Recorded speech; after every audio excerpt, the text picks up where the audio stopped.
In today's lecture, I'm going to talk about changes in air pollution since the middle of the last century and what has created these changes.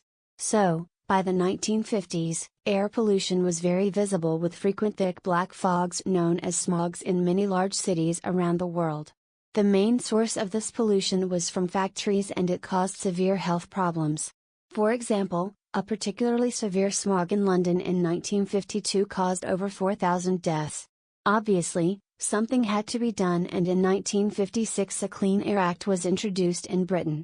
This addressed the pollution from factories and the smogs soon disappeared. However, as you know, these days air pollution is still a big issue. The main difference between now and the 1950s is that you can't see it, it's invisible. Also, the main source of pollution now is from cars and lorries, and although these don't produce visible signs, this air pollution is still a significant risk to health. And one of the key factors in the rise of this type of pollution is that we have all become much more vehicle dependent. There are far more cars and lorries, trains, and planes than in the 1950s, and this is now the main source of air pollution around the world.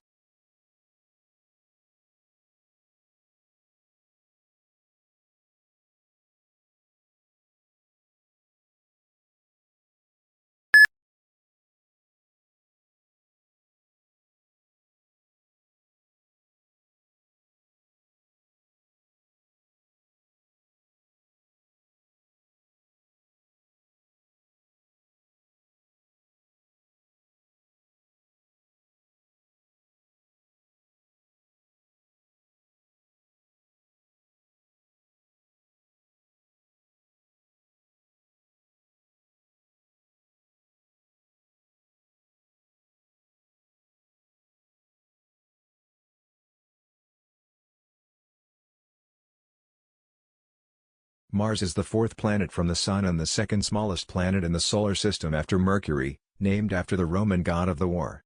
It is often referred to as a red planet because the iron oxide prevalent on its surface gives it a reddish appearance. Mars is a terrestrial planet with a thin atmosphere, having surface features reminiscent of both the impact crater of the Moon, and the volcanoes, valleys, deserts, and polar ice caps of the Earth. The rotational period and the season cycles of the Mars are likewise similar of those of Earth, as it was the tilt that produced the seasons. Mars is the site of the Olympus Mons, the largest volcano and the second largest known mountain in the Solar System, and the Valles Marineris, one of the largest canyon in the Solar System. Until the first successful Mars flyby in 1965 by Mariner 4, many speculated about the presence of the liquid water on the planet's surface. This was based on observed periodic variation in the light and the dark patches, particularly in the polar latitude, which appeared to be seas and continents. Geological evidence gathered by the unmanned mission suggested that Mars once had a large scale of water coverage on the surface at some earlier stages of existence.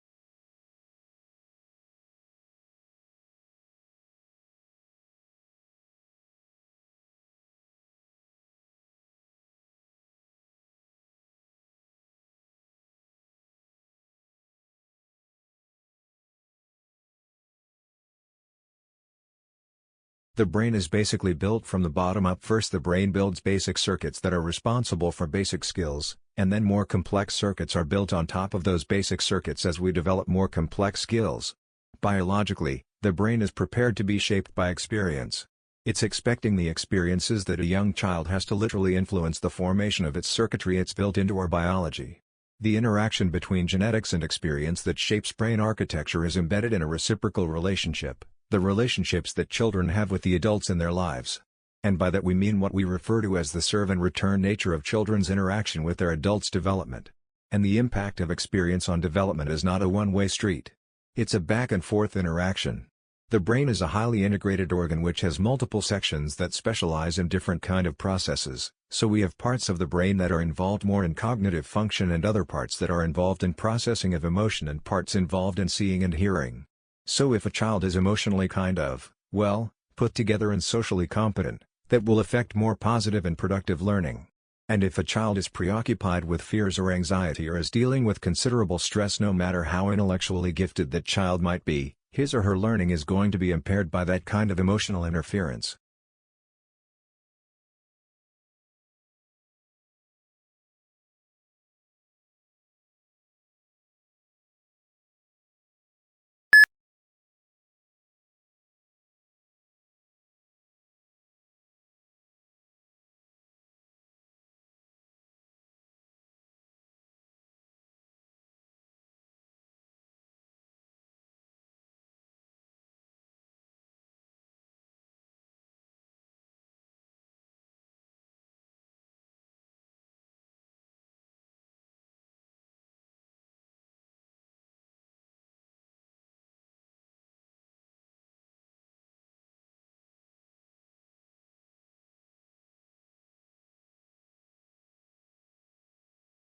What I want to look at today is a question of how much technology, if a pen can indeed be called technology, or perhaps, I should say, the instrument of writing, affects the writer's style and level of production.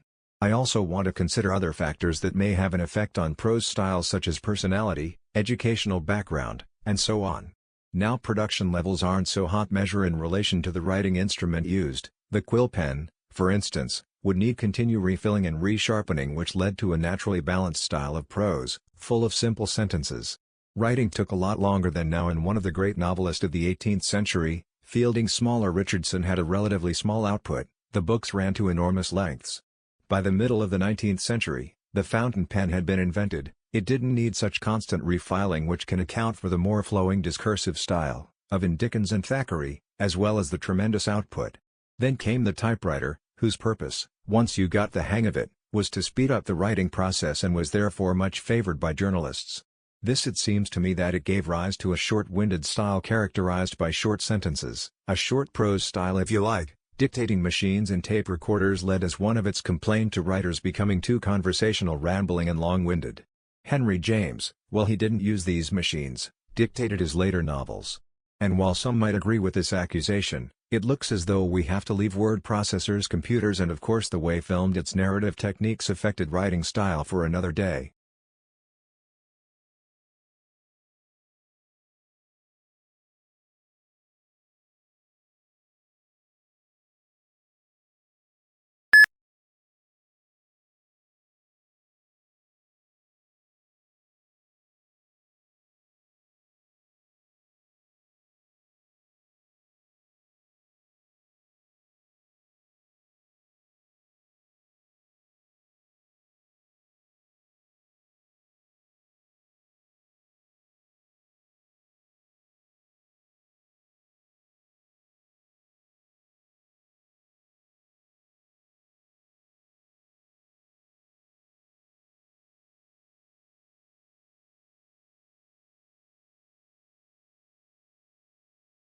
Eutrophication is the process whereby the terrestrial vegetation is affected by an increase in the concentration of nutrients, nitrate and phosphate. Eutrophication occurs in freshwater and marine water. Indiscriminate use of chemical fertilizer contaminates groundwater and increases nutrient concentration in the various water body. The higher concentration of nutrient leads to exponential growth of algae at the cost of other vegetation. Increased decomposition of dead algae reduces the oxygen level in water, threatening other vegetation and fishes in the water. Across the world, governments are encouraging farmers to adopt organic fertilizer, sprinkler and drip irrigation methods to rationalize the usage of chemical fertilizers. Simultaneously, governments across the world are also discouraging farming activities nearby rivers and water bodies to control eutrophication.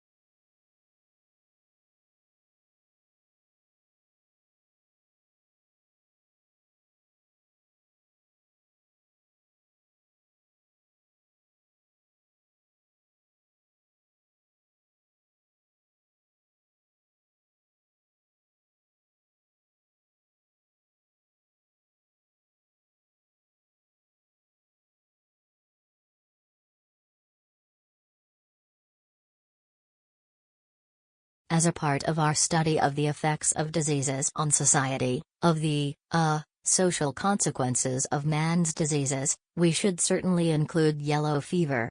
Now, yellow fever's a deadly disease that's caused by a virus, and it's been the source of many epidemics since at least the 18th century in Africa, Europe, and the Americas. In fact, it still kills more than 30,000 people a year worldwide. And there's still no cure for the disease. However, there is a vaccine to immunize us against it. The road to the discovery of that vaccine was a rocky one, I think. It's called yellow fever because one of its symptoms is jaundice, a yellowish color that the skin takes on, because of liver damage. It's transmitted by mosquitoes, either from man to man, this is called the urban cycle, or from monkey to man, this is called the sylvatic or jungle cycle. The disease probably originated in West Africa, and it was carried from there to the West Indies and the New World in the 18th century with the ships of the slave trade. The first big outbreak of yellow fever happened in Cuba in 1762 and 1763, and it killed thousands of American and British colonial troops there. After that, between then and 1900, it killed about 10% of Cuba's population.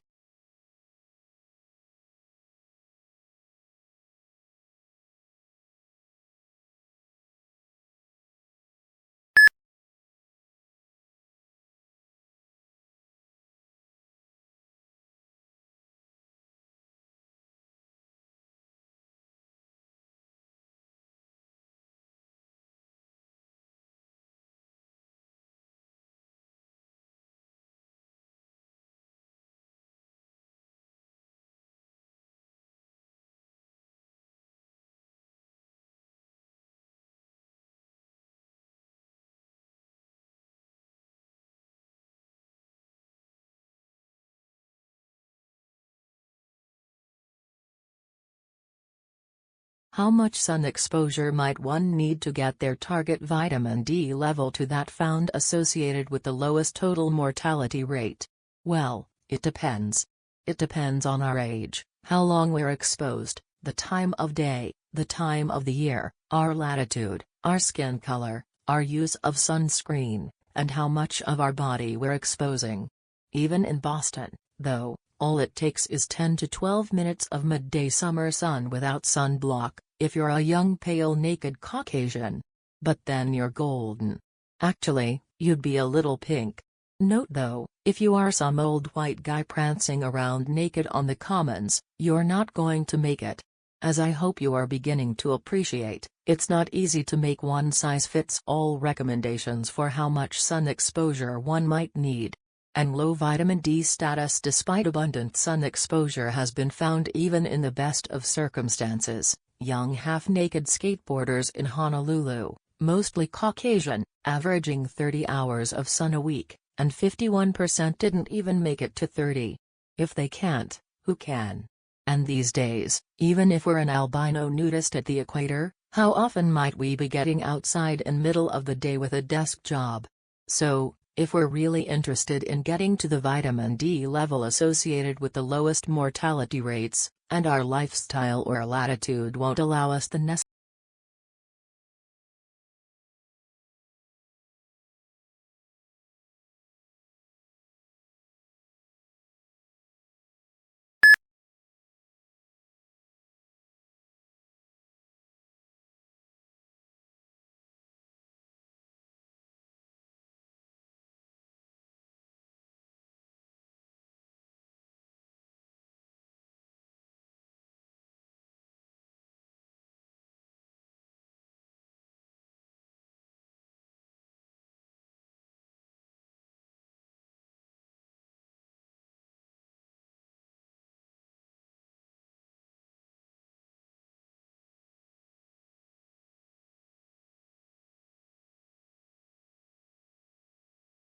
The most important factor in communicating more effectively is actually the opposite of talking. It's improving your listening skills. You must learn to start asking questions and listen attentively without interruptions. As a rule, you pay attention to people you most value. When you pay close attention to another person when they are talking, You signal to that person that you very much value them and the content of their comments. This is very flattering to another person and it causes them to respond warmly to your attentiveness. The major reason that most people have poor listening skills is that they're busy preparing a reply while the other person is still speaking. In fact, they're not even listening closely to what the other person is saying. They are thinking of other things and formulating their comments to be ready as soon as the other person takes a breath. Effective communication requires that you face the other person directly, lean slightly forward and hang on to every word, listen as though there were nothing else in the world more fascinating to you than what the other person is saying.